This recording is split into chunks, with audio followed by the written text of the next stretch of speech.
It's going to be by Jonathan Castello from UC Santa Cruz. So take it away. Thank you. I want to make sure I talk into the mic as I've been directed. Hi, everyone. Thanks for coming to our talk. My name is Jonathan. That is a very old picture of me. And today I'll be telling you a bit about our work on inductive diagrams for causal reasoning. This is work that I've done with my collaborators Patrick and my advisor Lindsey. So we've been using diagrams like these, known as space-time diagrams, sequencing diagrams, Lamport diagrams, and many other names, since at least the 1970s in an attempt to wrap our heads around how concurrent and distributed systems work. These diagrams visually depict the events of interest in a system. Often things like when and where a message is sent or received, but not always, and the causal relationships between these events across space and time. The way that these diagrams visualize causality as so intuitively is so useful that we see these diagrams at all levels of academia and industry. And I'm very much wishing I had larger font size. However, they are just pictures, not formal objects. In the worst case, you can barely manipulate them with a whiteboard eraser, much less with math. To reason formally about causality, we need a formal model of causality. Lamport's own 1978 model goes roughly like this. First, we have a collection of processes, modeling a fixed set of locations in the system. Next, each process has a sequence consisting of the events that occur on it. And last, we identify the pairs of events that comprise messages, where information propagates from one location to another. This traditional model has been enormously successful, and deservedly so, but it does have some potential pitfalls. First, it doesn't prevent you from representing something physically impossible, like a causal loop. You need to check or assume that your data is self-consistent. The structure of your data doesn't really help you in this situation. Second, it doesn't prevent you from representing inconsistent cuts. A consistent cut is something like this, where you separate the events of an execution into a clear past on the left and future on the right. If an event is on the past side of a cut, then everything causally before it also needs to be on the past side of the cut. An inconsistent cut, like this one here, fails to have that property. But again, the traditional model doesn't help us avoid inconsistent cuts. There's no connection between the processes that we're splitting and the messages that we need to respect. To play off an old chestnut, these illegal states are all too representable. Such problems are only exacerbated today at a time when more and more of our proofs are being mechanized in proof assistants like ROC or Agda.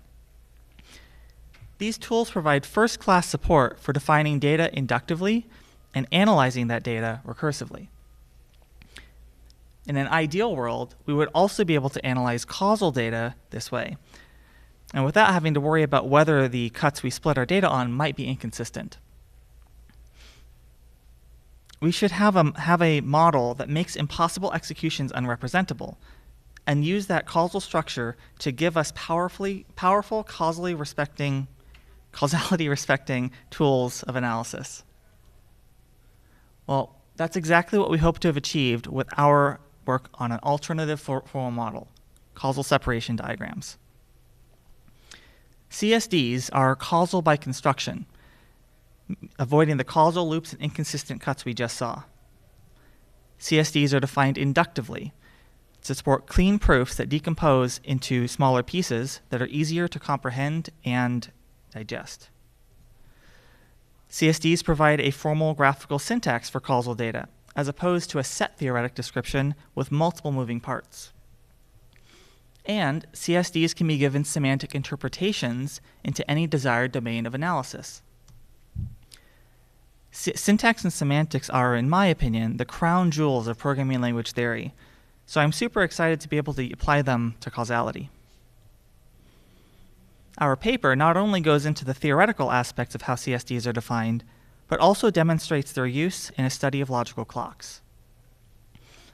With a trio of 3 closely related semantic interpretations, we're able to give the first generic proof of the defining property of clocks, the so-called clock condition, for a large class of logical clocks. As a side effect, we have what seems to be the first mechanized proof of the clock condition for 2 well-known matrix clocks. All of our results are mechanized in Agda. You can find our source code at this hub repository, but you can also find it linked from the paper. You don't have to worry about copying that down immediately. We won't have time to cover everything in the paper, so in the rest of the talk, I want to walk you through our key departure from the traditional formal model. With one small change in perspective, I hope for you to come away with a fresh way to look at causality. Let's return to the example diagram from earlier, along with its traditional representation. These 2 representations describe the same system execution, but they do so in very different ways. The labels are the only things directly relating one to the other, and if we remove those, these still describe the same state of affairs, but now you really have to cross-check the 2 representations to convince yourself of that fact. On the other hand, all of the structure is still there. The traditional data makes the structure of the diagram very explicit, while the diagram itself leaves it implicit. Let's start by making that structure more explicit in the diagram. The traditional data's top-level structure is the collection of processes, so the first thing we should do is visually separate those processes. Next, each of the individual processes has a sequence of events. We can visualize those sequences in the same way. Unfortunately, we can't really do the same thing with messages. That's almost by design. We made the order of events within a process our top priority, and messages are a fundamentally different kind of entity. Notice, though, that these messages always seem to cross the red dotted spatial boundaries, which run vertically, which run horizontally, rather than the blue dotted dashed causal boundaries, which run vertically. Just rotate the diagram on its side. The process local edges that cross the dashed causal boundaries are inherently causally ordered, while the edges that cross the dotted spatial boundaries between processes are not. We can also visually see how the consistent cuts of the diagram are split into segments. We have to pick one segment from each row, and link them together along the spatial boundary. Again, the fact that messages leak across these spatial boundaries is what makes it possible to accidentally construct an inconsistent cut. We argue that this bad behavior arises because we prioritize the spatial boundaries between processes over the causal boundaries between events. What happens if we transpose the order of decomposition, if we lay down causal boundaries before spatial ones? First, we'll lay down enough consistent cuts to separate every event. Next, we'll put spatial boundaries between each distinct location. We end up with a very different, if subtly so, decomposition of our diagram. Where the original decomposition depicted a structure consisting of 3 separated sequences of events, our new decomposition suggests a single sequence, not of events, but of global steps. In turn, these global steps give an atomic local step to every location in the system. In this diagram, for instance, there are 4 global steps, arranged from left to right, separated by blue dashed lines. And each global step happens to contain 3 local steps, delimited by red dotted lines. This choice to prioritize causal boundaries over spatial boundaries is the fundamental difference between CSDs and the traditional model. Everything else is just a consequence. Something else that might jump out at you is that some of the local steps don't contain an event at all. Of course, that's because our processes observed different numbers of events. If you separate all of the events on one process, you'll cause the events of another to appear more spread out. But here's what I think is most interesting. Both messages and processes evolve over causal boundaries. Information never propagates directly across a spatial boundary. As an immediate consequence, a diagram that can be decomposed this way necessarily has no causal loops. If it did, we wouldn't have been able to call that loop, to cut that loop with a consistent cut. In other words, if we can construct diagrams this way, then they will necessarily be causal by construction. That's point 1 from our list. What about points 2 and 3, where we talk about an inductively defined graphical syntax? Well, here are all of the local steps that we can build diagrams from. The first 2 should look familiar. A tick is just a local event on a process, and a no-op is the absence of such an event. The last 2, swap and assoc, don't model any actual events. Instead, they just allow us to rearrange the lines through a diagram.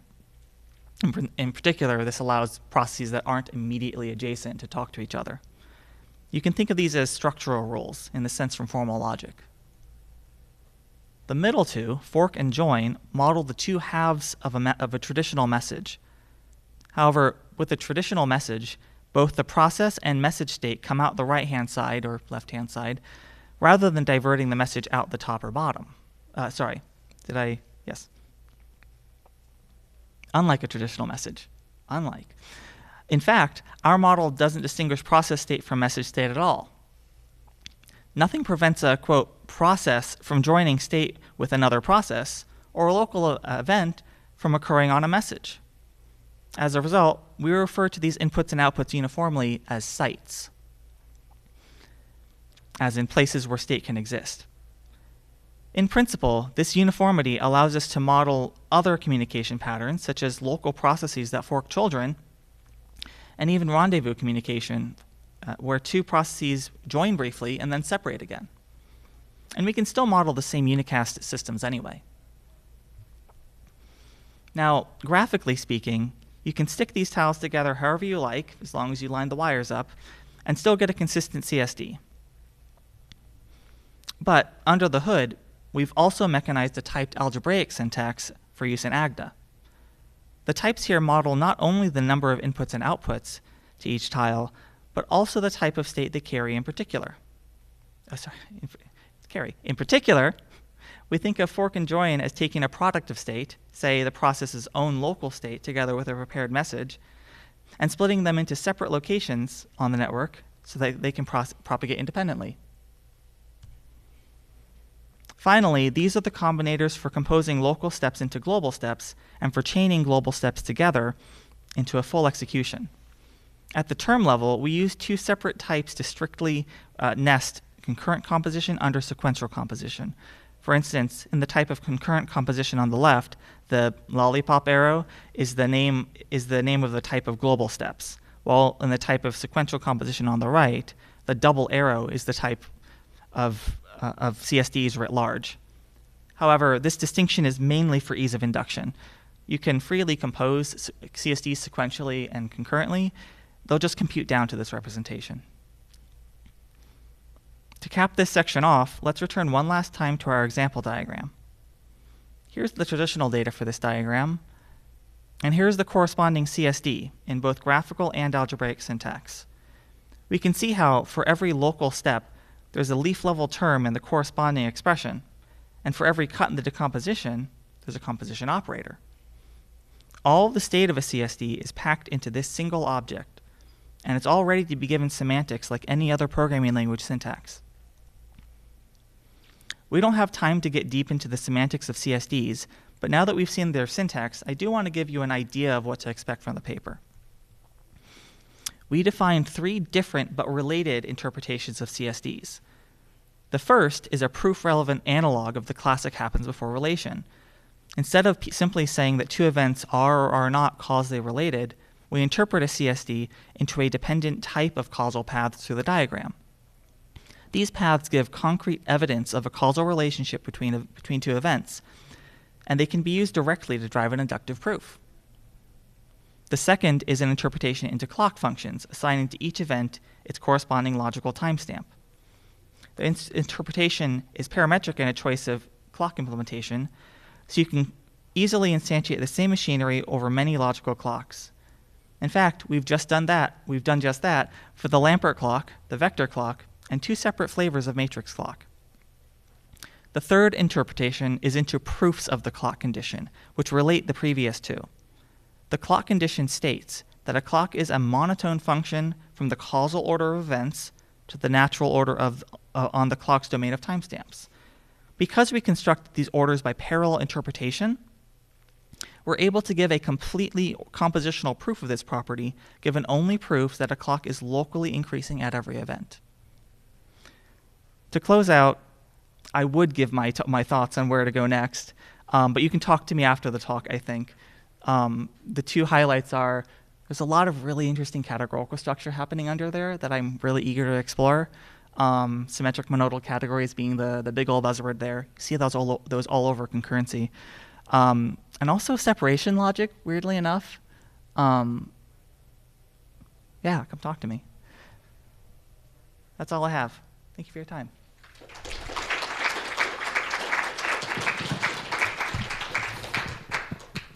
Some time for questions. Great.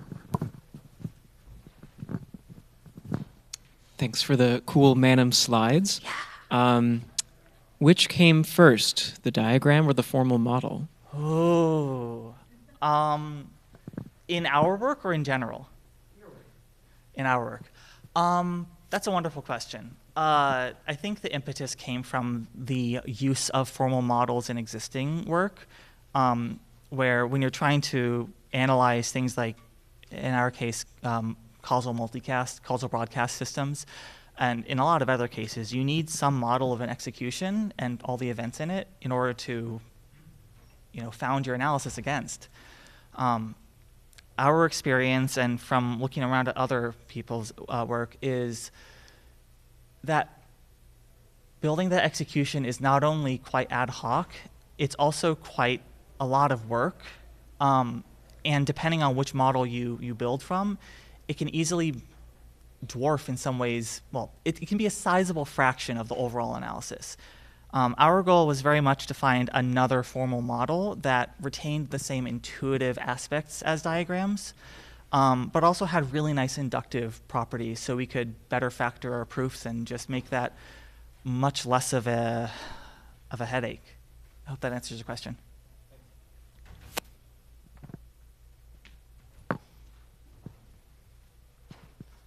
So Lamport's paper has, of course, the Lamport clock, but also he has some theorems about physical clocks. Can your work handle the physical clocks as well? It's a good question. The short answer is no. We're focusing strictly on causality, and I think Lamport actually gives in his infamous paper an example of precisely how physical time and causal time do not exactly line up with each other. So I would say no, and it's not necessarily meant to do that, but I can imagine ways to take this further and try to incorporate some aspects of physical time. Nothing worth talking about completely, oh wow, rainbows in the sky kind of things, but short answer, no. Long-term answer, maybe.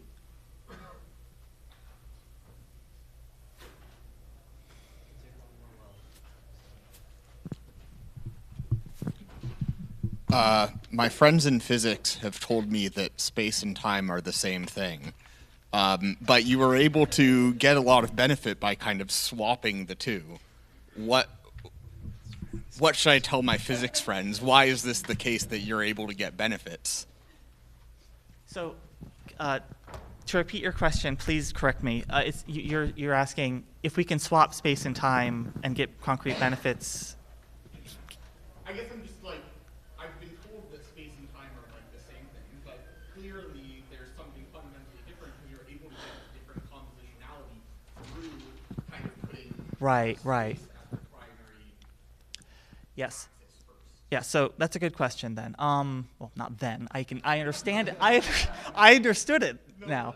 I think that the upshot is your friends are kind of wrong. The signature of space-time has 3 positive dimensions and 1 negative dimension. Blah blah blah. I don't know all the physics behind it. What I want to say is that you can travel in either direction in space, but only one direction in time. And because the arrows were cutting across a spatial boundary originally, that's what led to a lot of problems. The arrow of time despite our inability to explain it, does exist, and leveraging that makes our lives a lot easier. Very cool. Let's thank Jonathan.